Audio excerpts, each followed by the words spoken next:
All right, what's up, internet world? This is May 6th. That's right, it is no longer gonna be May. It is officially May. So cool your jets, JT. It is no longer 420. It is now almost summer. It's hot as fuck. This is the season where high school kids would normally be getting ready for summer break. School's out for summer, school's out forever. And it is when a lot of college kids would be graduating. I guess they're still graduating, but sad for them, there's no commencement. And big new things are happening as far as this cast goes. Now that it's week 7. So this is going to be the first cast that is where the video is fully uploaded to Facebook as well as to YouTube. So since there's going to be a lot of first-time viewers, I wanted to take a step backwards and answer, and first of all address the question, like, why are we doing this? So I wanted to do like a weekly, like, brief video check-in, kind of like an online journal entry for a couple reasons. Number one, to check in with people. You know, we're all locked down. We have like Zoom hangouts, occasional like online chats, stuff like that, but we can't like get lunch with people. We can't like hang out with people like we used to. So I thought that it would be a good way to like check in with, you know, all the people who normally I'd be hanging out with, my friends, and hopefully to encourage some other people to also create like a little slice of life online journal entry too. So, you know, I could connect with them. And since the inception of this project way back in like March 20th or so, March 22nd, week 1, ever since week 1, I've seen a couple other people take on some online journals, like my boy Oz. He just recently kicked one off, so I was very happy to watch that, and I really enjoyed like getting a little slice of his life. Number 2, it's a fun project to do during a time when like other pursuits that I really enjoy are not available anymore. Stuff like acro yoga, jiu-jitsu, no raves. So a little extra something for me to like continuously work on. And you know what? This one's borne fruit too. Like from this like little baby step into the world of online content creation, I've also started streaming on Twitch since I've been playing a shit ton of StarCraft. And I think it's gonna be about time I start publishing a fixed time for streaming, because, you know, the way I've been doing it is I was like, raise a flag real quick. Yo, motherfuckers, I'm about to stream. Check it out. Twitch.tv/Johnny_Dunna. But a lot of people have been hitting me up like, yo, when's the next time you're going to be streaming? How long are you going to be streaming for? And I don't really have a good answer for them. So that's something that's a little something that's going on in the back of my mind. Something that I think would be good for people. You know, get to watch some StarCraft, get to hang out with some people, even if it's just in chat. And most of all, the ultimate reason for why I'm doing this, the most important reason, is for posterity. I think that, you know, this is like a historical occasion. And just like when September 11th happened, and I like took little notes in my leather-bound notebook at the time about what was going on, and that's like a valuable artifact to me. I think that this video journal will also be like a valuable artifact for posterity to see like what's going on in the world, how people are reacting to it, or at least how a person is responding to it. Yeah, so like for those 3 reasons, I thought this would be a good project to keep up. And for the past 6 weeks, it's been good. You can find all the old logs on the on my YouTube page, which will be linked in the first comment, the way I do. And from here on out, you'll also be seeing them on Facebook. So, all right, cool. So what's going on in the big picture? There is, number 1 is there are fucking war drums beating. Like there is this huge like, there's like an anti-Chinese Cold War that's being like drummed up in response to this coronavirus. So there is like a big this big propaganda blitz on the part of the United States, trying to say, or at least on the part of the Trump administration, trying to say that, you know, we got to hold China for account. They covered it up in the first weeks. They should have done more. This is all their fault, blah, blah, blah. This doesn't really hold water, because when you look at like the actual timeline of events of the coronavirus, you'll see that what actually happened is since January 20th, China and the WHO have told the world that there has been human-to-human transmission. Like, granted, prior to that time, there was some cover-up going on. Famously, there was a Chinese doctor, I think his name was Li Wenliang, who tried to blow the whistle on the coronavirus, but the local police came down on him and they were like, yo, stop spreading rumors. And they suppressed like his initial reports, his initial research. That's not cool. And obviously I don't support that. But since then, so January 20th was when the first human-to-human transmission was confirmed. January 23rd was when the entire city of Wuhan was locked down. It's a fucking 11 million people, giant city. And then it wasn't until March 19th that there was the first local lockdowns in the United States. So that's like 6 weeks where America basically didn't do anything. So to say that China, you know, you can always say that somebody should have acted sooner, somebody could have done more earlier. There's like, no matter what, you can always make that argument in any situation. But ultimately, I think as Americans, we have to hold our own political leadership to account for screwing up the response to this. Not this fucking giant foreign country across the ocean. You know, as a Chinese American, I have some worry that this anti-Chinese sentiment is also going to be directed towards Chinese Americans like myself and also Asian Americans. And we have seen some of that, like hate crimes against Asians, although I haven't seen much news reports of that recently, which is good. But what I have seen is that we have pretty, you know, more or less effective responses from the states in terms of like getting protective equipment, providing establishing lockdowns, etc. But the federal government has been continuing to snatch COVID-19 tests, masks, protective equipment, that kind of thing from the states when the states go and acquire it on their own. This, combined with the fact that the federal government is refusing to provide materials to the states and forcing the states and local governments to use alternate means to secure equipment, is kind of like a back-asswards type of deal. So that's a little bit about what's going on in the background. I don't know if you can hear that. My cat is scratching at the door. Hobbs wants to come in, but he can't come in right now because we're filming. And now that it's 7 weeks in, we're starting to see protests calling for reopening, and some states slowly starting to open back up. California actually just recently announced like a graduated plan for opening back up.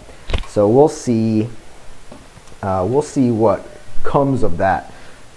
It'll be cool if like restaurants can start serving people outdoors in like some limited capacity, because you know restaurants got crushed, service industry got crushed, and I would like to, you know, if there's a way to do so safely, it'd be good to get things open back up again. But of course, we don't want to see like cases fall a little bit and then you open back up and then cases skyrocket and it's worse, and it's like a worse problem. So most importantly, I think, is to stay the course, you know, finish strong. We can fucking beat this thing. I mean, Wuhan was locked down for 11 weeks. It's been 7 weeks. So it's not totally out of the question to start cautiously opening back up. But it's got to be done the right way. So, okay, that's the big picture. Now, small picture. You know, during the first couple of weeks, I was kind of like, oh, what the fuck is going on? And I took maybe a week or 2 weeks to just totally fuck off. But then I was like, okay, well, now I have this time at home. I want to use this time to like do something productive, like work on something meaningful, advance myself in some meaningful way. And that was cool. That was cool. I read a lot of books, studied a lot of Chinese. I made pretty fair use of my time. And this past week, I kind of fucking sucked. Yeah, yesterday, obviously it's Wednesday today, and usually we record on Sundays, but I wanted to get this sweet microphone and this sweet ring light so we can help, get some better lighting when we film. And yesterday, I just totally fucked off. And Monday was pretty badass, but there's I am not doing a great job of managing all the blocks of time that I have between Chinese study, work, StarCraft, reading, working out. There's a lot of different pursuits that I have. So I need to come up with a good way of organizing that. As far as working out goes, I've been pretty good about establishing and sticking to a solid workout schedule. So it's basically Monday, Wednesday, Friday. I work on this badass AthleanX home workout program. Jeff Cavalier, AthleanX.com. He's the man, best fitness YouTuber out there, in my opinion. And Tuesday, Thursday, that's kind of free form. I do a lot of kettlebell workouts there, homegrown kettlebell workouts. I'll go to Misha Kavai. He's a movement expert for the South Bay Lakers, and he has some really great mobility type workouts that he publishes on Facebook and Twitch and on YouTube. So he's awesome. I do those on Tuesdays and Thursdays sometimes. Saturdays I do sprints. There's a hill right outside my place, so I'll do 4 rounds, 5 rounds, all out sprints. I just started timing myself. I'm doing about 29 seconds up the hill at a full sprint, and that's a tough workout. It's only my second week doing it. The first week I was fucking wrecked. My legs, my calves, my quads, and my core just fucking smashed. But now, after the second week, I recovered a lot faster. So I think my body's starting to acclimate to it, and I noticed it's starting to show on my body too. I'm much more even my weight is steady. I look much more lean, a little more cut. So that's pretty good. And yeah. So it's a little bit of a shorter video this week, guys. I think last week I mentioned I was reading The Road and also reading more. I think it's how you say his name, Ink. He's a Chinese philosopher who professed. He's considered he professed this idea of universal love, a Christian love, and he's considered. He's actually has a subheading in this book, Chinese Democracy, that Lindsay brought to me. It's called The Wisdom of China and India, and the subheading is Chinese Democracy. And I thought that was kind of interesting because it's as a Westerner, I can kind of see how these same sorts of democratic principles can apply to his writing. What I especially liked about his writing is his, I'm kind of a war glorifier, but he makes a good point that he's anti-war, and the way he puts it is if a man kills another man, that's bad, but for a state to attack another state is good. How is it that when one man kills another man, it's bad, but if you kill 100,000 men, then it's good? And furthermore, when you send an army off to war, then that's all of these men who are never going to come home, all of these chariots who are going to be destroyed, all of these weapons that are going to rot or be destroyed, all this work that's going to go up in smoke, basically. And all of these crops that are not going to be harvested, there's a tremendous opportunity cost to going to war. And that echoes what this YouTuber I really like, Economics Explained, what he says. Like, he did this video, is war good for the economy? And he said, yes, like, all that production will increase the GDP, but it's the same way that like breaking someone's windows and then paying someone to fix the windows will increase the GDP. It's not that it improves the economy, it's that the gauges of the economy are being like misused to measure something they were never meant to measure in the first place. In particular, he points out the Bretton Woods system. He points out like, well, America had this huge depression and then the war got us out of the depression. But he says, no, that's not the case. What really got America out of the depression was the Bretton Woods system, which there's a huge mindfuck. I was really, I studied this in college, but I was kind of too young to really understand it. And now learning about the monetary system and how and what money actually means to the federal government versus like us private people, or even to state and local governments, or even to like the governments of small countries who are not the United States, because the United States is the reserve currency of the world. That's a fucking mind fuck. And all right. I was gonna try and hold off on getting into it, but you got me fucking into it now. So basically, we think of money as like something we need to acquire and then save and then spend when we need it. And we think that the government needs our tax dollars in order to spend it to do stuff. But that's not the case. The federal government is not a user of currency. It is a producer of currency. So they create money out of thin air. It's by fiat. Fiat is Latin for let it be so, I think. Basically, there was like, this is money, poof. Money printer go brrr. And then taxation isn't so they have money to spend. Taxation serves two functions. One, it forces us all to use their money because we can only pay taxes in America in US dollars. That gives them a sense, an ability to control the economy. And two, it acts as a sink. So there's a money faucet and there's a money sink. So imagine like an online game where you need to like buy and sell, or you need to like buy your sword or helmet or whatever using in-game currency like gold.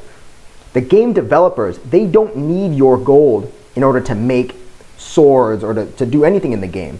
They just need there to not be too much or too little gold in the system. So that's how taxation and money generation works.